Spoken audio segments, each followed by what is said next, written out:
Hey, get out your fingers. It's time to double tap. Each week on Double Tap, we take a look at two games and give you a little sprinkling of a news sandwich. Yes. Right in the middle. We've got 2 games this week per how I explained that the show works. I understand you have a game for us to look at. Are we going with this? Is it. We're going. This is it. Okay. I understand you have a game for us this week called Space Invaders.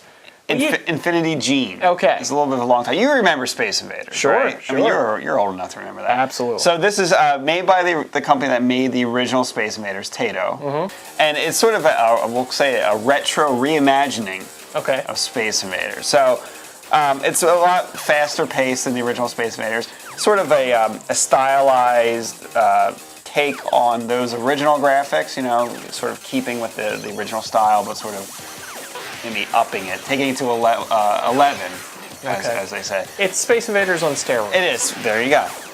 It's much faster pace. It's more like your typical top-down shooter that you're used to on the iPhone or other devices.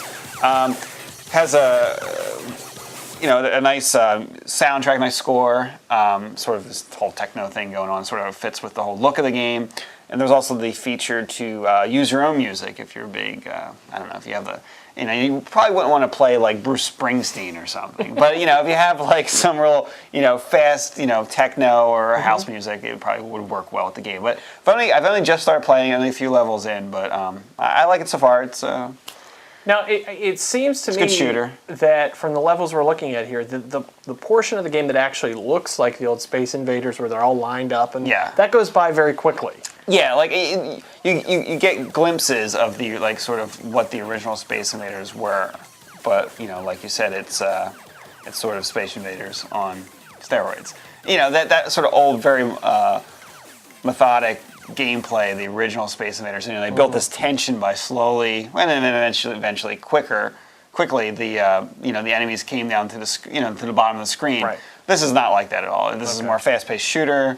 But, sort of just capitalizes on the nostalgia of the old Space Invaders. And how much is that nostalgia going to cost? It's going to cost you $4.99, which is a little high on the App Store. I mean, it really is for a lot, licensed app, but what people are That's expected to pay. There is now a light version, though. There wasn't for a while, but there is a light version to check out.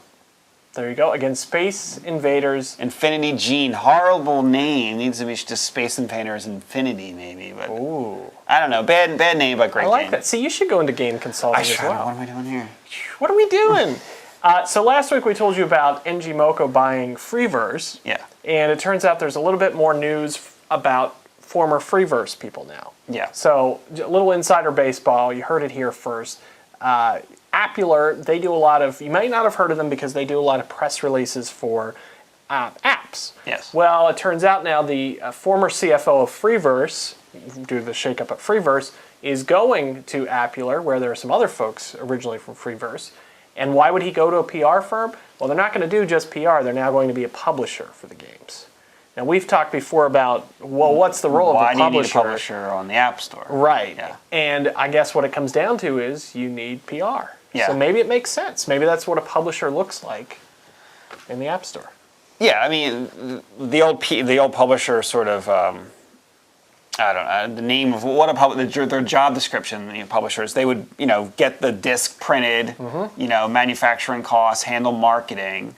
But now, I guess there still is marketing involved, but really it's, PR press releases sent out to websites and just like sort of a blast emails and I guess submitting the app certainly to the App Store, but that doesn't require a whole lot of people, right? It's a one-guy job. It's a different role if you're a publisher mogul today than in the old days. Hey, speaking of moguls, yeah, this is right up your alley. You're a business mogul. I spend a lot of time in hotels. You do. Shady ones. Shady ones. Some of the hotels are less than this game. Hotel Mogul. Now, this is a Sim City type game, which I don't care for that kind of game.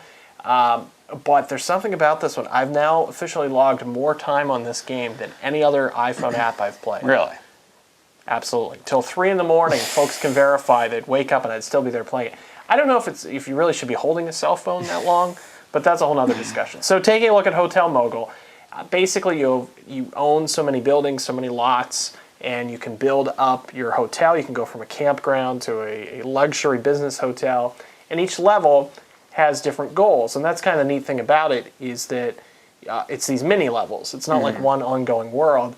And when I first played it, that kind of upset me because, and I had a review up earlier this week. If you missed that, you can check out a full review. But it kind of upset me because I was just kind of getting used to, oh, look what I'm doing with these. Let's see what happens. But I don't care about that as much, because I realize now as you go on to the higher levels, you'll see what happens. Oh, what if I made this into a guest house or whatever? You can play out those scenarios. Well, these are one of these, this looks like one of those games that requires a lot of multitasking, right? In the beginning, the first 5 to 10 levels, it's purely strategy. The pace is kind of slow. But as you get up above level 10... You need to manage multiple things. These are the kind of games it's very stressful. I can't deal with. I know you wouldn't like that part, but try the lower levels. You might enjoy it. And there's this strange backstory about how you're playing as this woman who is trying to get a divorce from her husband, and you own the real estate company together. So there's actually a story. There is a story. They could do without it. And basically, he's been cheating. You could see how the other side lives. He's been cheating on her, and so she's now trying to get the real estate company away from him. It's very weak, and it doesn't make a whole lot of sense. Yeah, it doesn't seem like a kind of game you would need an actual narrative. No, it's not. And there are these little bonus games that are pretty sad. But other than that, the actual levels, very cool. Now you can, when you get to a certain level, you can tweet it or put it on your Facebook. Unfortunately, you can annoy your friends on Facebook, yes. Unfortunately, it doesn't use OpenFane or one of the other systems to record achievements. It's probably good for my sake that it doesn't. But anyhow, so what's that cost me? $1.99. Okay. I would say if you like SimCity, you would like this. But like I said, I didn't like SimCity, and it's been my most played in terms of minutes. My most played game on the iPhone to date. There you go. They can quote me on that. Put that on the back of the box if there was one. Appular, get it in a box. There you go. Hey folks, don't forget till next week. Go ahead. Give it to him. I thought this was the week Give him the clothes. I refuse. Pinch and stretch. Bye-bye, everybody.